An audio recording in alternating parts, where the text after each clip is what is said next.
అసలు పవన్ కళ్యాణ్ గారి గురించి ఎన్ని చెప్పినా తక్కువేనండి. ఏమని చెప్పాలి? ఒకటా రెండా ఆయన గురించి చెప్పాలండి.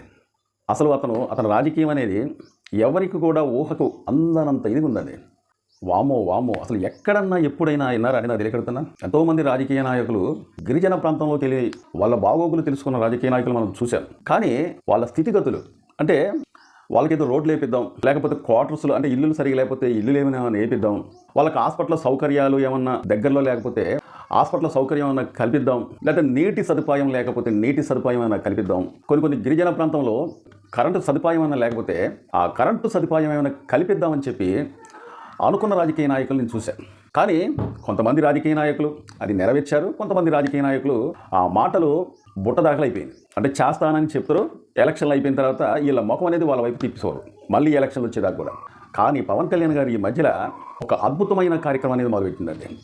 అడవి తల్లి, ఆ పేరులోనే ఒక చక్కని పదం అనేది ఉందన్నమాట.